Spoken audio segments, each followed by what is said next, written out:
what classifies a round as being the most important in a map in my mind is one where both teams will go into eco if they lose the round, and often you'll see timeouts before them, such as in this scenario here. You can see the money is bad for both teams here. If Na'Vi lose, they only get 1,400. If G2 lose, they only get 1,900. So both teams will be in an eco next round, meaning that whoever wins this particular gun round we're about to watch will basically have a 4-round swing. You can see if Na'Vi win it, they're going to go up to 13 most likely. If G2 win, they're going to go up to 11 most likely. So they have 11-11 or 13-9. So these rounds are incredibly, incredibly important. And Simple turns up in them, and this is no exception where, luckily for us, it's going to be an ace. Now, G2 put all their eggs into the basket of a B split in this scenario. NiKo gets out before the smoke, and Simple finds him relatively quickly, as Na'Vi were going for lighter long control in this example.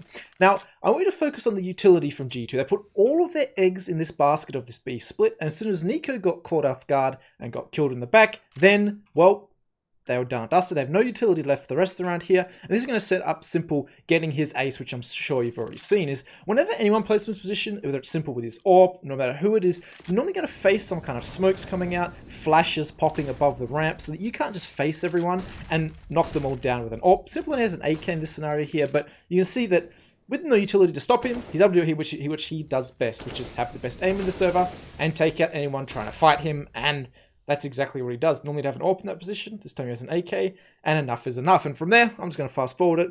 He's going to get this guy onto Hunter, but I thought this was a great example to show you what I meant by these 4-round swing rounds, which are incredibly important in a map. Now, despite Na'Vi getting to their 13-9 lead, like we talked about, they lose a couple, it goes back and forth, went up at this round here. 14-11, whoever loses this on eco, so either Na'Vi win most likely, 16-11, or G2 can bring it back to a 13-14, very close game indeed. And this round was a great round to watch. It had a lot of suspense to it, and I'm sure you remember it, where G2 come out long, and from here we're going to see them eventually come and walk up this long area. Simple just playing back here, covering Boomich as he comes back towards this A site. And pretty simple here from Na'Vi what they like to do. It's good, it's what you should do if you're a top level team or you want to go for some kind of information. Is Simple's getting aggressive here, but look at Boomich and Electronic. They're very thorough with clearing out middle, along with Bit here. Make sure there's no lurker. Hunter does like to lurk on this map, so you've got to make sure you clear him out from G2. But they do a really good job. They're super thorough here, always checking up towards middle. Bit here as well. Look at this, they're just clearing everything. Electronic's even going to eventually get in here and get Bit into a position where he can clear this underpass position, and just really, really thorough at clearing out any lurker, and Boomich able to come out here and help out back towards Simple. Now, as this is going on, Simple has been left here as the sole holder of long and the A site in general. You can see that he's going to start moving back here to drop this smoke he dropped a couple of times. Once the call comes out from the guys in middle, alright boss, there's no one here, he's going to drop his smoke preemptively, as there's often not enough time to drop that as the team's coming across, as they will come very quickly, such as you see G2 like to here. And he's able to swing on the right side of this smoke and eventually get this opening kill on towards Hunter, but then Boomich goes down as well, and we end up in this weird stalemate where no one really wants to get onto side. It's really difficult for them to get to Simple, mainly because of Electronic's position. No one can push him across that close wall because Electronic's just going to kill you. So Simple's very confident peeking on these right-hand side angles and taking these fights that he wants to. And as I said, a little bit of a stalemate right now. As you can see, the only one really probing for information is Bit, and he wants to go and see what he can find out. The flashes come out, double flashes for him, and he's still not going to get anything at all. Simple's still in this position, eventually going to flash for Bit, who gets taken out, and then Simple's here, and you're going to see how he plays out from his point of view in this 2v3, as he's just jiggling. He knows where Armnex's going to be holding him from, and he's going to start spamming NiKo through this box. He gets him twice before the jump kill comes through from Perfecto, and from there we only have 10 seconds. And you see from Jack's point of view, that bomb is out on the ledge in a terrible position for him, because Simple's just going to kill him if he goes for that bomb, or if he pushes him, take him out like that. Now I want to talk about this smoke Simple drops, because there's a couple of layers to this that you wouldn't have picked up just from watching the stream, because you can't see everyone's point of view at once. So Simple drops this, he's going to peek out here to the right, obviously holding the gap in the smoke. Once that gets filled in and he's going to be flashed, he's going to be peeking back out here to the right hand side. And I'm going to pause it here and talk about what this smoke allows to happen. Is one, it's impossible for Simple to be pushed on the left hand side, because anyone in Electronic's position is just going to hold that. Doesn't matter if there's a Molotov on the stairs, because of how far back this smoke is, Electronic can still get an angle on to hold for Simple, so that's why you see him not really worried about his left hand side. Now as this one continues to play out, look at the second layer of this. Is one, obviously Electronic's going to peek for Simple as he gets that kill, but he's going to re-smoke as well to make sure that Simple can't get flushed out here, because one potential weakness of this Molly is they know you're going to end up in that Gandalf position most likely. So if there's a second round of Molotovs from the T side, which sometimes will happen, is they'll Molly that position out and Simple would be screwed.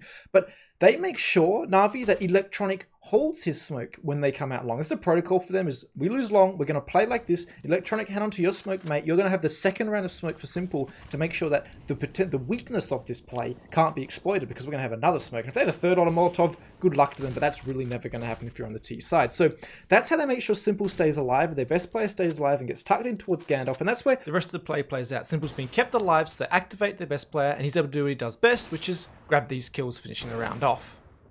And where in Dust 2 we saw Simple's brilliance come through and get 8 of the 10 kills Na'Vi needed on those pivotal rounds, they start to lean on Bit a lot more to open up some of these important rounds against G2 on Mirage. You're going to see another one of these coming through, the economy tight for both teams, and it's going to be a pretty simple play coming out from Na'Vi. A flash here from Simple, as well as one over the top for his A players in Boomich and Perfecto to get in here, before Electronic is eventually on this round going to flash for Bit to open this one wide open. Nice flash there. Doesn't even catch the player that Bit ends up killing, but he ends up getting one kill. Perfecto trades that player. And we saw this really nice peek from Simple, where there's a lot of patience from Electronic not to pick this, and that's just a free kill from Simple. And from there, G2 decide to save in the 11-9 scenario. Everyone says often the mark of a great AWPer is how easy he makes it look. And that's just not from the fact that he's hitting really nice shots like we saw in that previous round, Dust 2, but we need to talk about how Simple sets himself up in this round. Despite only getting one kill, he makes it look really easy. So you can see he gets here with the rest of his team, that flash comes out there, he comes in this position, and he posts on towards this triple box, removing any possibility really for this player in Nico to get anything done. Because if we look at where Nico is right now, it doesn't matter where he wants to peek. If he peeks this left-hand side, he's not going to catch anything because Boomich and Perfecto are going to be tucked in there. If he peeks to the right, well, he's just going to die to Simple because of the angle we just saw Simple holding. Now, the next thing that's very interesting to me is the fact that as Electronic flashes here, we're going to see bang as the flash comes through. That's when Simple's going to start moving, because there's no point hanging on to triple anymore, because anyone in Bit's position would have come through, and he's going to get into this position where we see right now. Now, along with the whole team basically moving with that flash, because obviously Bit is going to get a heap of information coming through that smoke, I want you to also look at how Simple peeks this with his team. As he gets up here, he checks jungle, but then as he's swinging out here to kill Amanek, the rest of his team is peeking with him in basically a line where if anyone was trying to come jungle and try and kill Simple or shoot him in the side of the head, well, Boomich and Perfecto are there to basically make sure that doesn't happen. And then you can see, because Amanek hasn't really reared his head in this round yet so far, Simple's able to reverse pick this CT line. It doesn't matter where you are sitting in CT as that AWP, you're going to lose that fight because of the way angles work in CS, where whoever's closest to the angle is pretty much going to be seen majority of the time. And you can see Amanek is a lot closer to that missile's position, which means Simple's going to see him way earlier, and he makes that kill look really easy. It's a really nice peek from him, having cover on jungle from his teammates. So, not too fancy here, pretty simple from Na'Vi, but you can see it's well executed, and they made sure G2 had no way coming back into this round. The other round that was obviously important was the very final one on Mirage, where Bit basically just wins it with two really nice entries on here towards middle, and Na'Vi close out the 5v3. Interestingly, take a look at this flash from Nexa. Definitely helped out Na'Vi a bit, I'd say, but Bit got the kills regardless, and they were able to close out the second map.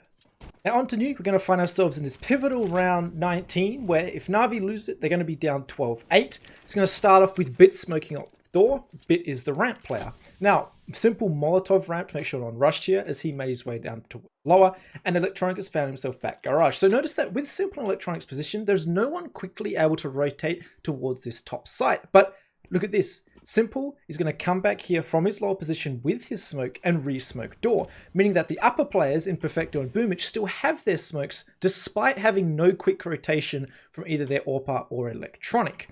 Now, from this point in the round, we're going to see Simple get back onto this angle. Nico's made his way down lower, and you're never going to be an AWP, Bit and AWP there. That's going to be very difficult to deal with. We're going to see G2 fight Electronic, get that kill and spit up outside. They know they don't have the AWP to contest with, so they very rightly so make a quick speed up here towards this upper bomb site. Now, while this is going on, Boomich re-smoke door to make sure there was no upper split going to come through in that timing. And you'll see Perfecto, well, he's going to do it once more again, because as I said, those upper players still have those smokes. Perfecto is going to be able to put himself in here because of all these smokes that they were able to recycle. Have a nice angle there on towards Jax before Bit made this beautiful play you would have seen on stream. Simple goes up and, well, now we're left in this 3v2. Perfecto gets taken out by Hunter coming through main, but then Boomich's position is, well, he's dealing with two very low HP players, and the round's going to go the way of Na'Vi.